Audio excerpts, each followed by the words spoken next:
Hello, happy Saturday.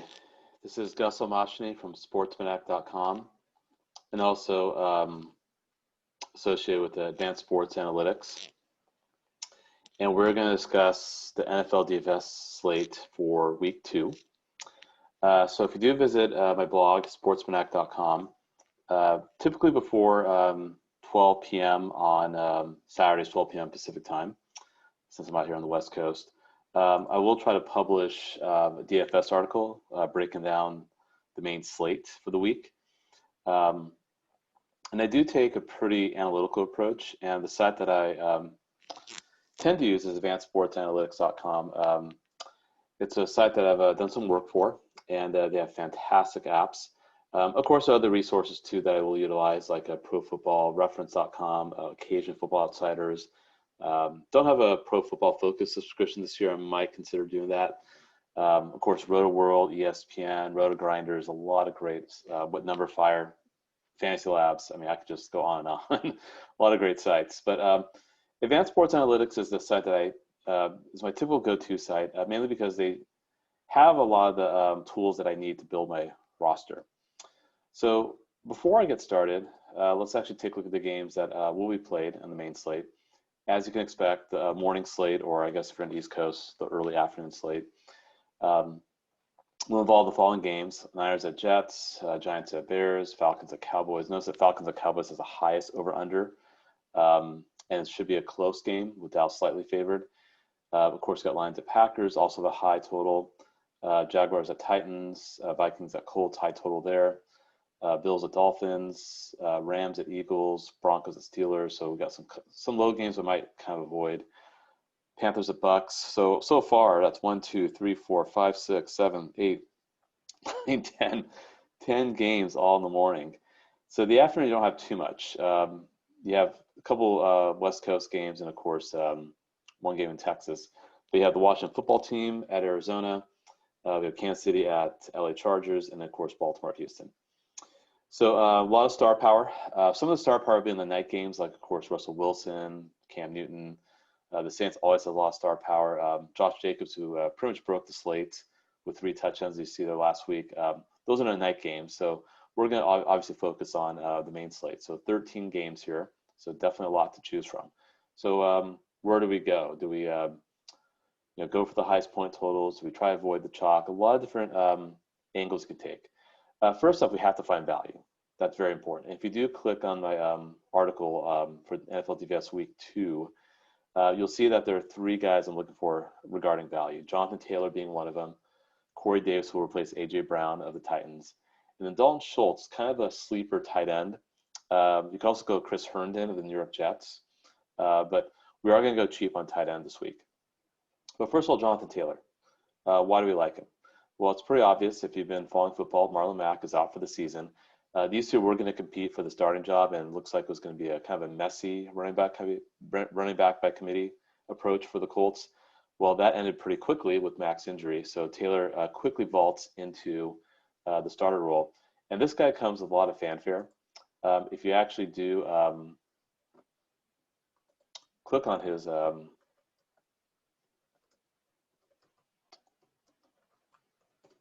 college football stats. Really easy to find. You just go to ESPN and click on stats, and then you can actually access NCAA football right there. So the guy was a pretty high pick, 2nd round, put up great numbers. Wisconsin running backs have had a history of doing well in the NFL. So definitely this is someone you want to get in there.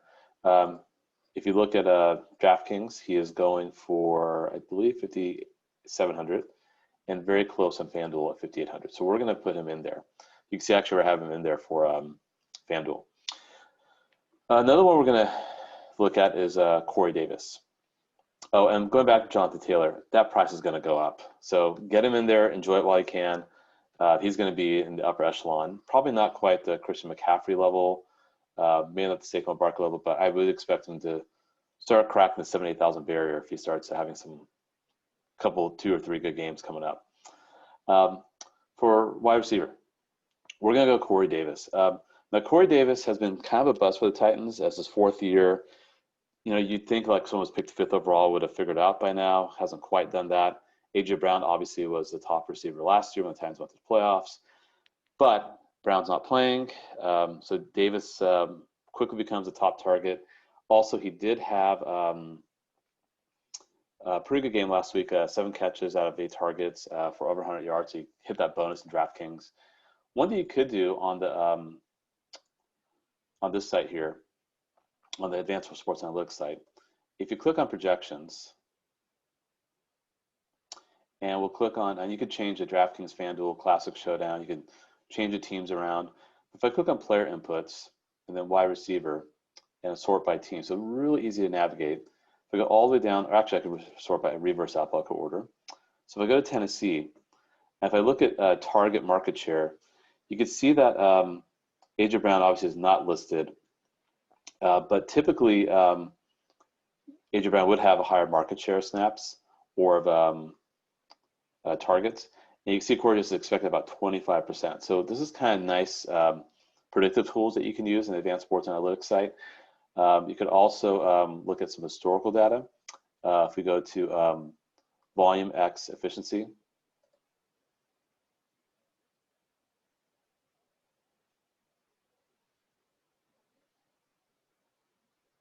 it's just taking a little while.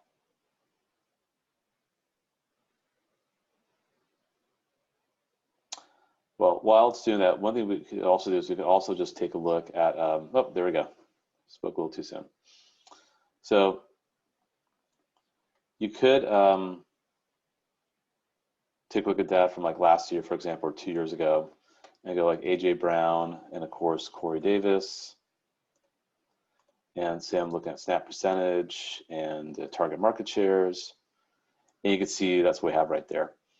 Now if I adjust that and go all the way to the beginning of 2019 season, and makes an adjustment, you can see that there's a good amount of targets that is up for grabs with AJ Brown missing. So this is kind of a nice tool to have to kind of see, okay, I definitely need to find a way to take advantage of AJ Brown being out. So we like him. He's really cheap. On DraftKings, I think he's about going for 4,000. So that's really, really cheap. And then on FanDuel, we also see him at one of the cheaper options at 4,900. So we're going to throw up, he's right in there. There you go. Tight end, you have a few options. We do like Dalton Schultz with no Blake Jarwin. And of course, Jason Witten had left to the Raiders. I figured he'd retire, but I guess he wants to keep playing.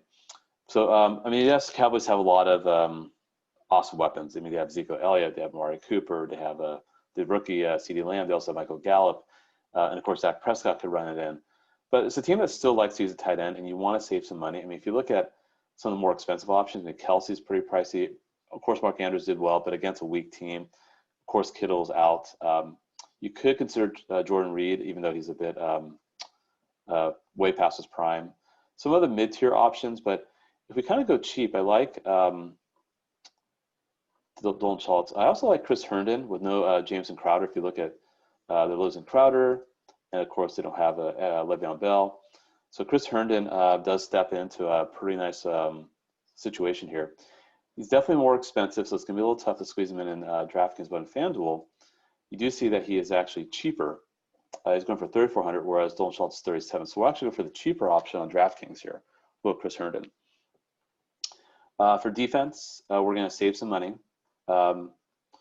Again, you can go the more expensive options. You can see Niners are the most expensive. Not many people are expecting the Jets to do much. I mean, of course, the Bills did okay against the Jets, but why spend all that money and only get maybe 10 points? If you can get something close, why not just go for the Jets here? The Niners offense sputtered without Deebo Samuel. They really needed for third down conversions. Only went 2 for 11 last week. That's not a good third down conversion. Niners are traveling cross country. Historically, West Coast teams that play the early game of the East Coast typically don't do well with the time zone change and playing early. So we really like the Jets here. And we're going to go Jets again. Jets are actually the cheapest option in DraftKings. So again, we're saving a lot of money here. So it's not quite a stars and scrubs setup, even though it looks like it. I don't think these guys are going to say scrubs, especially Taylor. I think we're just finding good value. We're finding some diamonds in the rough here. Now we're going to actually pay up for some big names. Now, if you are considering who might have like weak matchups, and of course it's early in the season, we didn't have preseason football, we can still try to use some data from last year. Some defenses kind of stayed the same. Say, for example, look at quarterback and receiver, and say I want to look at DraftKings points. We'll look at, or FanDuel, it's up to you. Say we're looking at points per passing play, maybe points per target. Maybe I'm interested in looking at FanDuel points as well, and FanDuel passing plays. I mean, there's a lot of different things I could utilize here. And if I look at for wide receiver data, you can see that Washington was one of the worst right there. There's actually another metric I was just thinking of using. Let me just do wide receivers right now. Don't know why it's not appearing. But yeah, it's going to be for per air yard, I believe. I think per target and per receiving air yard. So yeah, again, Washington, and looks like that seems a little skewed to me for the 49ers, but we do see it Washington. So if I kind of go back again and re-enter as quarterback, wide receiver, again, per pass play and per target, we'll just kind of keep it simple there. Again, Washington, not great. So I think you probably know where I'm going with this. We definitely want to consider Atlanta, also not great too, but I think we definitely want to consider Kyler Murray.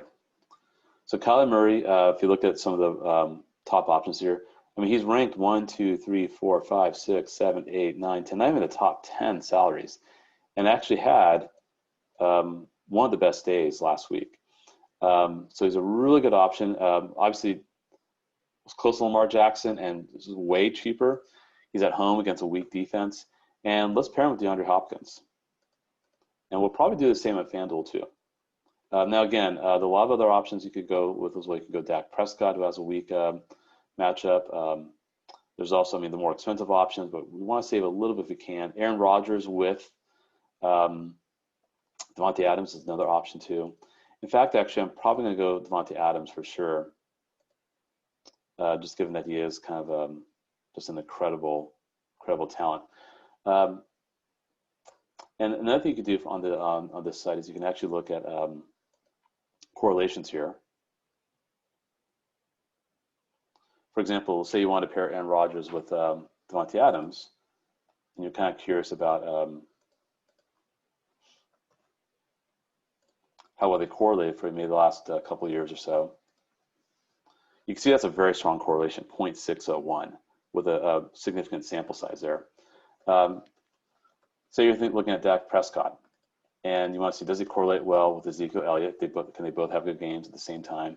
And let's also look at the Dallas wide receivers too, and let's see how that goes.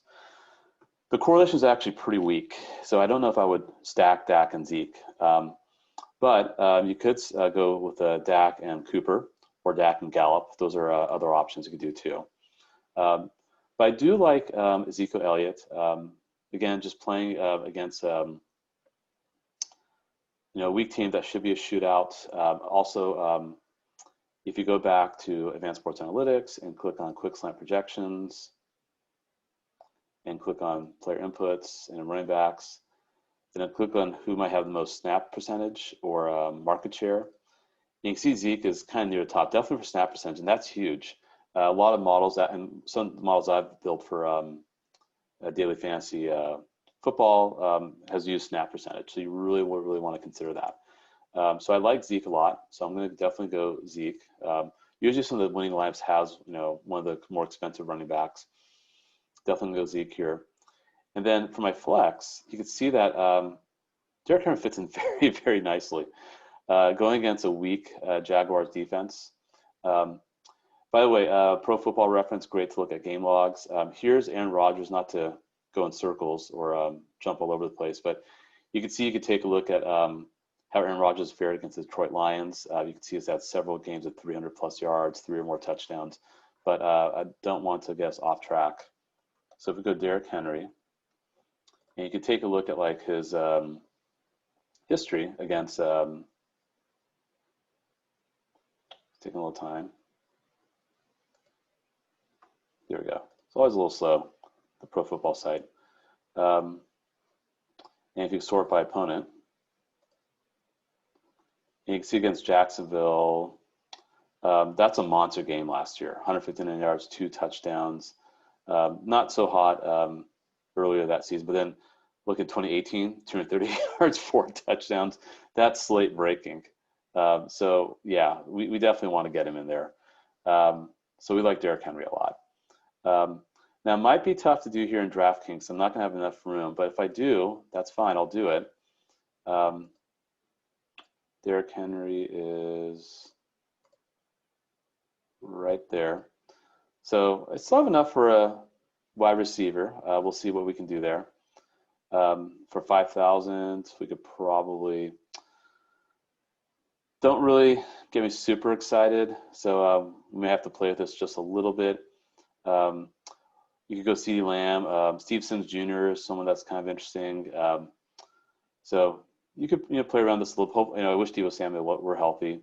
Obviously, Robbie Anderson's a little bit out of our price range here. So yeah, you have a little bit of work to do here. But definitely fits in very nicely here in FanDuel. You could also kind of change things up a little bit, and you could say, well, let's put in Aaron Rodgers. And by the way, going back to the projections here, you see Derrick Henry is supposed to have one of the highest market shares for rushes. So this is all good stuff. Good value. You could even click on the projections. And so if you get a subscription, you could definitely check all that out. He's supposed to, but Zeke is supposed to probably be the best option here. But yeah, we could do that and still have some money left over. We could probably even make a little change here. Maybe put in Chris Herndon if you want to do that. Obviously, it's more expensive. 5,100, I believe. There we go. So obviously, we need to save some money. We could probably, since we're not doing Murray, we could probably get rid of Hopkins and maybe do Adam Thielen, who had a great game. You could probably go Calvin Ridley if you like. If you do want to do a little upgrade at defense, perhaps. I don't know if that's really going to do much for you, but yeah, I don't really like those other options, to be honest with you. I think I'd just be happy with the way this team looks, even though we haven't used all of our salary. So there are a lot of different ways you could play this. Wide receiver, maybe if you're not a fan of Corey Davis, see if there's anyone at 5,100 that's worthwhile. Steven Sims Jr., I did talk about him. So that's an option as well. So there's a lot of ways you could build this. Again, these tools are just great options here. One last thing I want to do is go back to the player correlations. So say you are looking to stack the Dallas-Atlanta game. I know I haven't built quite a game stack there, but let's say I look at Julio Jones and Calvin Ridley. So you're thinking, I want to get like 2 of those receivers because they both did well last week. But historically, their correlation is actually negative. So they kind of negate each other. So I probably would consider the last game to be a bit of a flash in the pan. I don't know if I would actually go with both of them, but you could, if you want, like go with Matt Ryan here, who's a little cheaper. And then perhaps keep Ridley, or if you want, you could try sneaking Julio Jones, and then you're going to have to save some money. Then you could probably shift down here at tight end. But I'm pretty set at running back with Zeke, Henry, and Taylor. Those are going to be my top 3 running backs. I don't think I really want to stray for that too much. And again, tight end, you can save some money here. So a lot of options. If we do look at the 49ers, Jordan Reed, well, 4,800, I don't know if I would go with him. Ross Dwelley might be a little better option. So again, a lot of different ways here. Advanced Sports Analytics, great way to kind of build your lineups. So check out my article as well, and wish you guys luck.